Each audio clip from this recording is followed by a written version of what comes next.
ఊరూరా తిరిగి ఏమంటారు, సరే వాళ్ళు వాడిన చెత్త నేను వాడలేను కాబట్టి అలాగా తిరిగిన ఏమి పని జరగదమ్మా నీలి కుమార్స్. అంచేత మీ మతాన్ని నేను అర్థం చేసుకున్నాను, నా మతాన్ని కూడా మీరు అర్థం చేసుకుని పరస్పరం మా దేవాలయానికి, అక్కడే ఉన్న దేవాలయం పునర్నిర్మాణానికి మీరు సహకరించండి.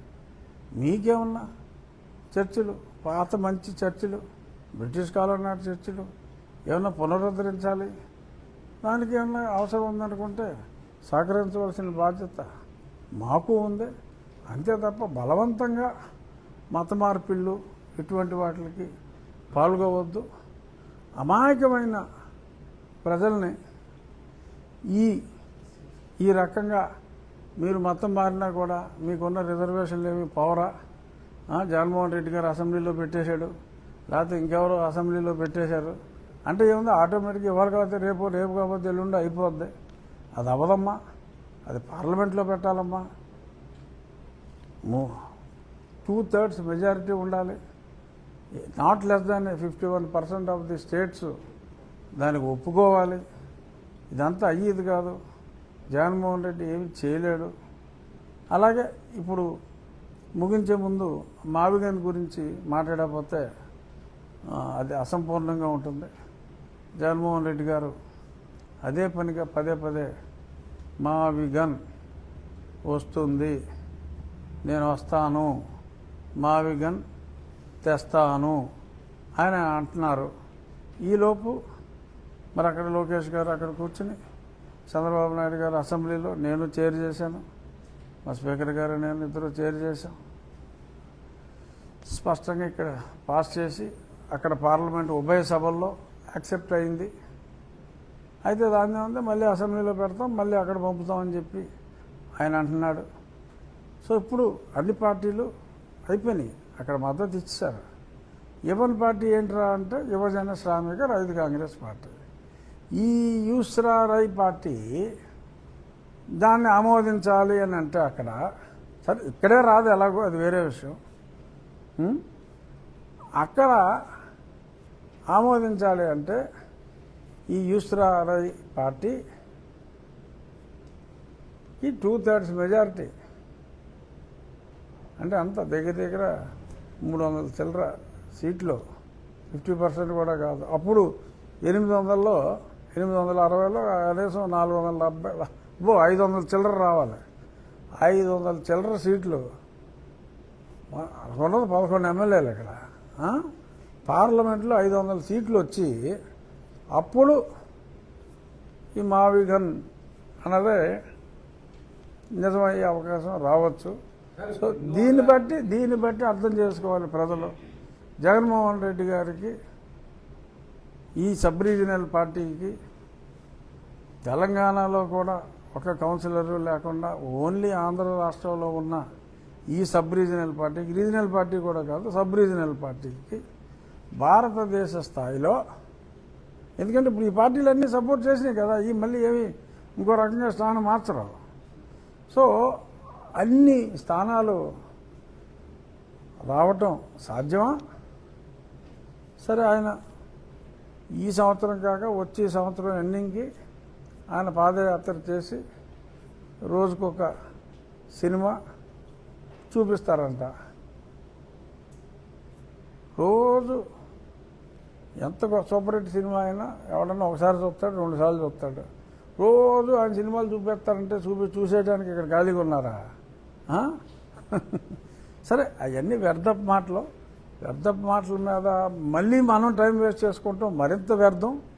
అయినప్పటికీ అదే పనిగా మాట్లాడుతున్నారు కాబట్టి ఏదో ఒకసారి దాని గురించి ఆలోచించి ప్రజలు ఎవరన్నా ఉంటే ఇవేవి సాధ్యమయ్యేవి కాదు. ఎందుకంటే ఆ తీర్మానం మా అసెంబ్లీలో పెట్టాం కనుక ఇది ఒక రకంగా రాజకీయానికి దగ్గరగా ఉన్నప్పటికీ నేను మాట్లాడకూడదు అని అనుకున్నప్పటికీ మా అసెంబ్లీలో ప్రవేశపెట్టిన తీర్మానం కనుక రాజ్యాంగబద్ధంగా అక్కడ పార్లమెంట్ అనుమతి కూడా 2 పార్లమెంట్లో తీసుకున్నారు కనుక కొంత మాట్లాడవలసిన బాధ్యత నా మీద ఉంది కనుక నేను దీని గురించి మాట్లాడాను. నాన్నగారు ఏదో చెప్తున్నారు. రాష్ట్రపతి దీన్ని ఆమోదించిన తర్వాత మళ్ళీ దీన్ని అమెండ్ చేయడానికి అవకాశం ఉంటుంది యాజ్ ఎ మాజీ పార్లమెంటరీయన్ కదా, మీ అనుభవాలు? కాదు, మళ్ళీ పార్లమెంటులో మళ్ళీ బిల్లు పెడితే రాజ్యాంగాన్నే 107 సార్లు మార్చారు. కానీ ఇక్కడ అది జరగదు. ఎందుకు అంటే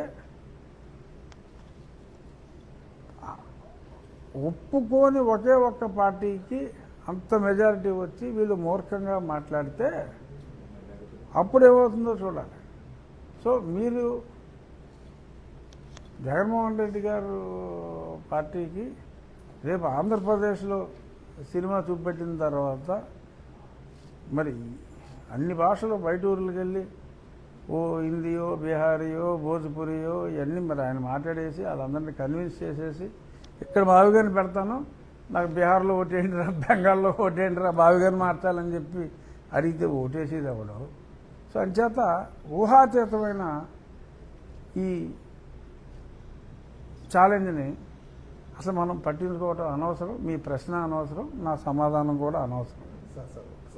ఆంధ్రజ్యోతి కార్యాలయం మీద దాడి చేస్తున్నారు కదా సార్, రేపు పొద్దున్న రాధాకృష్ణ గారిని కూడా జైలుకి తిప్పుతాను, ప్రతి స్టేషన్కి తిప్పుతాను జగన్మోహన్ రెడ్డిని మాట్లాడటం జరిగింది. దాంట్లో రేపు అంటే రేపా అధికారంలోకి వచ్చిన అదే ఇప్పుడు దాకా మాట్లాడుకునేది అదే. ఏదో ఇవన్నీ నేను లేచితే మనిషిని కాదని కుంటోడు అన్నట్టు. సో దీనికి మనం ఇంకేం చెప్తాం? సో ఆయనకి అవకాశం రాదు. ఇది ఏదైనా ఉంటే నిరసన తెలియజేసే విధానాలు వేరే ఉంటాయి. ఆయన న్యూస్ పేపర్లో అది లేదు. మాట్లాడిన దాంట్లో ఎవరో మాట్లాడిన దాంట్లో ఒక పదం వచ్చింది. సో ఆ పదం ఎవరో సమర్థనీయం అని అనరు. ఈ రకంగా వెళ్ళిపోవటం, దాడులకు పిలుపులు ఇచ్చేసి మరీ దాడి చేసేయటం అనేది ఇట్స్ రెడిక్యులస్. సో అది వాళ్ళు చెప్పిన తర్వాత కూడా రిలీజ్ అవ్వకుండా ఉండటం మరీ దారుణం. కానీ ఈ విషయంలో ప్రజల్లో అబ్సల్యూట్ క్లారిటీ ఉంది. ఏదో ఎంత రమ్మన్నా సరే ఒక 20 మందో 25 మందో ఏదో ఖాళీగా ఉన్నారు, ఏదో పాయింట్ దొరికిందేమో అన్న ఉద్దేశంలో. ఇప్పుడు నదిలో కొట్టుకుపోయేవాడు ఒక గడ్డి పరకు దొరికినా సరే దాన్ని ఒక ఆసరాగా చేసుకుందామని చెప్పి అనుకుంటాడు. ఏమవుతుంది? గడ్డి పరకతో సహా మూలిపోతాడు. సో అంతకుమించి జరిగేది ఏమీ లేదు. సో ఈ విషయంలో నేను ఆల్రెడీ మొన్న ప్రెస్ స్టేట్మెంట్ కూడా ఇవ్వటం జరిగింది. నిరసన తెలియజేయాలి అంటే దానికి వేరియస్ రూట్స్ ఉన్నాయి. ఈ రకంగా దాడులు చేయటం అనేది నిరసనలో ఒక భాగం అని గతంలో కూడా భావించి తెలుగుదేశం పార్టీ ఆఫీసుల మీద కూడా దాడి చేసినందువల్ల వైనాట్ ఆ నెంబరల్లా అది. సో అంచేత ఇప్పటికైనా వారి మార్గం ఆ పంద మార్చుకొని మరి గాంధేయ మార్గంలోకి రావాలి అని చెప్పి కోరుకోవడంలో తప్పులేదు. ఇంకేం లేవు కదా. ధన్యవాదాలు.